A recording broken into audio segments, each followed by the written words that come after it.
Donc la retopologie, du coup, comme je vous l'ai expliqué, donc c'est de recréer le mesh de façon propre et low poly, d'accord, donc le plus low poly possible, en respectant bien les formes, donc les formes de volume et les pliures aussi, hein, d'accord, donc les pliures en fait du mesh, pour pouvoir le retranscrire de façon propre et précise, pour ensuite avoir un dépliage beaucoup plus simple à faire, et après pouvoir précalculer les normales dessus. Donc ça, encore une fois, c'est l'étape 7. Donc du coup, là, je vais vous montrer donc la méthode donc, de retopologie manuelle que la plupart des gens appliquent.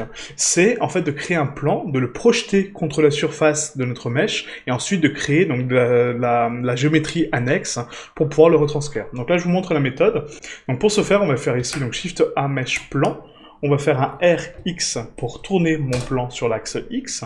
Et là, ce plan-là, je vais le décaler sur l'axe X encore une fois. Donc, on appuie sur Tab, on passe en mode édition, très important, parce que mon centre de masse doit rester parfaitement symétrique. GX, je le décale de 1, d'accord? Donc, on appuie GX1 pour le décaler sur plus X, et du coup, de 1 mètre. On appuie sur Entrée.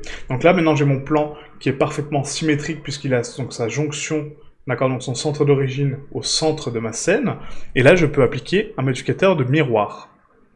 Ce modificateur de miroir, du coup, va me permettre donc de créer une symétrie parfaite sur mon objet pour pouvoir ensuite donc le projeter contre ma sculpture et du coup pouvoir le remodéliser de façon symétrique. Voilà, donc ça accélère le processus de symétrie. Si votre objet n'est pas symétrique, vous ne pouvez pas faire ça, donc il faudra créer vos faces une par une et ne pas activer la symétrie puisque du coup ça va casser votre mesh. D'accord, donc là on a un mesh parfaitement symétrique, donc c'est pour ça que la retopologie sera plus simple et plus rapide. Donc maintenant pour la retopologie donc manuelle, on va décaler ce plan sur l'axe Y, donc en avant, d'accord, puisque je veux le projeter contre mon objet, donc il faut qu'il soit devant, et je vais le scale. Donc on va appuyer sur Tab, on va scale cet objet, sauf que là si je le scale, ils sont pas aimantés, d'accord, mes deux faces. Donc il faut que j'active le paramètre de troncature, pour tronquer la valeur centrale, et du coup, la garder en fait, tout simplement, la garder constante. Donc ça c'est un miroir avec troncature. Donc je scale mon plan, comme ceci. On va le scale sur X également pour le réduire. Voilà. Je vais analyser un petit peu la forme que j'ai au niveau de ma jonction de lame. Donc on va le réduire encore un peu, parce que c'est vraiment très grand. Hop, on le décale dessus. Voilà. Et là, le but, c'est de retranscrire la géométrie, rappelez-vous, et de retranscrire le volume, mais d'une façon beaucoup plus claire, beaucoup moins détaillée. Donc, scale, encore une fois, SX, scale sur l'axe X. Voilà, hop. Et là, je me dis, voilà, donc là, je suis pas trop mal, d'accord? Donc, on va pas faire le processus encore une fois entier, hein, ça, on le fera sur le personnage d'Anubis, qui est très important d'avoir une retopologie manuelle. Mais pour celle-ci, je veux juste vous montrer la méthodologie, et après, on rentrera dans les détails sur la partie Anubis. Donc là, mon plan est ici, donc je vais le rapprocher un petit peu de ma surface avec GY, d'accord? Pour vraiment le projeter contre mon objet. Et là, je veux qui s'aimante, d'accord? Qui se colle sur mon objet, pour pouvoir après donc le retranscrire et du coup le remodéliser avec cette méthode. Donc pour ce faire, il faut activer donc ici l'outil en fait qu'on n'a pas encore vu, donc un outil de snapping. L'outil de snapping va permettre donc d'envelopper, d'aimanter, voilà, donc c'est vraiment le symbole, hein, c'est un aimant, donc d'aimanter mon objet sur un autre objet qui est derrière, et du coup donc de le snapper, d'accord, donc de l'aimanter tout simplement. Donc pour ce faire, on active ici donc l'aimant, on l'active, hein, donc il devient bleu, et là je vais lui définir sur quoi il va s'aimanter. Est-ce qu'il va s'aimanter de façon incrémentielle, d'accord, donc lui il va être incrémenté par rapport à des valeurs. Est-ce qu'il va s'incrémenter sur les vertex, sur les arêtes ou sur les faces? Moi je veux sur les faces, d'accord. Donc on sélectionne face.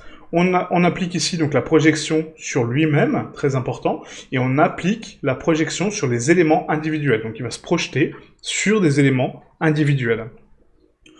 Donc là, on peut repasser en mode objet. Je peux décaler mon plan maintenant contre mon objet donc à projeter.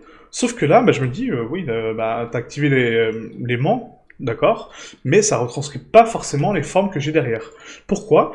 Tout simplement parce qu'en fait, donc là, on est assez proche pour l'aimanter, et si j'appuie sur G, donc pour le déplacer, et que je le décale, vous voyez, en fait, ce qu'il fait, il va s'aimanter automatiquement aux parois, d'accord? Donc il n'a pas un mouvement linéaire, il va vraiment épouser les formes, vous voyez, donc il se déforme, et du coup, il a vraiment une projection parfaite. Donc pour qu'il soit parfaitement contracté et enveloppé, on va appliquer un autre modificateur qui est un modificateur de contracté enveloppé, tout simplement. Donc on va contracter cet objet et l'envelopper sur mon autre objet. Donc ici le modificateur est activé. La cible, c'est quoi? c'est ma jonction de lame que j'active, et là, mon plan va se coller vraiment contre la géométrie, et là il est parfaitement snappé, d'accord, donc il est parfaitement aimanté. L'aimantage seul ne suffit pas forcément, d'accord, donc parfois ça fonctionne très très bien, mais pour des surfaces assez complexes, assez rondes, je vous conseille de faire la jonction des deux méthodes, d'accord, donc le snapping avec donc l'aimant, et le contracté enveloppé, ce qui permettra de vraiment épouser la forme de ma géométrie. Sauf que là, si je travaille comme ça, je ne vois pas mon plan, d'accord, donc je ne l'ai pas en visuel. Donc du coup, il faut que je l'affiche devant, d'accord, donc devant ma géométrie, pour pouvoir la voir, et du coup avoir vraiment une notion de profondeur. Donc pour ce faire, on va activer ici, donc dans les paramètres d'objet, on a ici des possibilités de visibilité, comment on va voir mon objet. Donc là, il est vu dans le viewport, il est vu dans les rendus, et il est sélectionnable. Jusque-là, tout va bien. Et maintenant, on a ici donc l'affichage sur la vue 3D. Et là, on peut afficher donc le nom de l'objet, l'axe, le fil de fer, toutes les bordures, tous les edges, l'espace de texture et en avant. Nous, on va cocher en avant, comme ça il est en avant de tout, il est devant tout, d'accord? C'est comme si vous pouvez mettre n'importe quoi derrière, il sera toujours en avant puisqu'il a ce paramètre de cocher, d'accord? Et la couleur de mon objet. Donc là, on va le voir, donc là on active donc un bleu assez pétant pour le voir vraiment bien, et du coup identifier parfaitement ma forme. Parce que là on a du gris sur du gris, on a un peu de mal à voir là un peu les notions, donc du coup on sait pas trop ce qu'on fait. Pour activer cette couleur que je viens de mettre ici, il faut l'activer sur le viewport. Donc le viewport, rappelez-vous, c'est la vue 3D. Donc pour l'activer, on a ici donc le paramètre de matcap que je vous ai déjà parlé, et donc pour le voir, il faut que j'active donc l'objet, d'accord, pour identifier donc l'objet. Et là je vois ma surface bleue, je vois ma couleur que j'ai voulu retranscrire ici, et maintenant je peux identifier parfaitement mon objet, mon plan, sur ma géométrie derrière, d'accord, très important. Et maintenant, j'appuie sur Tab, et là je peux éditer justement donc la géométrie de mon manche, enfin de ma jonction de lame, et faire une retopo. Donc là on va faire une extrusion sur l'axe X, voilà, on va projeter donc une autre face par-dessus, on continue, X, voilà, donc là je le décale un petit peu pour retranscrire ce bord, X, je décale, hop, voilà. Et là, j'essaie donc de retranscrire la forme. Sauf que là, j'ai des vertex qui sont beaucoup plus gros, d'accord? Donc pour l'instant, c'est pas grave. On va créer une géométrie grossière, d'accord? Par-dessus mon mesh. Ensuite, on va la subdiviser, donc là, lui rajouter un petit peu de géométrie pour qu'elle épouse parfaitement les formes que j'ai voulu retranscrire.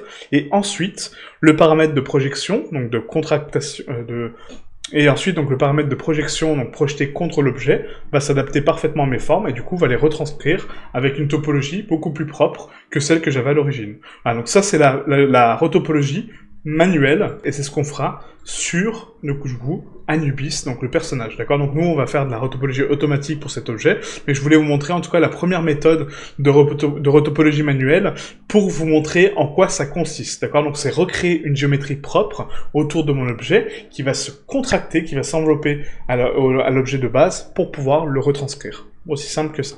Okay, donc du coup je vais supprimer donc ce plan, j'en ai pas besoin, et là on va passer donc aux prochaines étapes. Je vais vous montrer donc 4 méthodes de retopologie automatique pour recalculer votre objet et ensuite le projeter, et analyser un petit peu donc les contraintes et les avantages de chacun.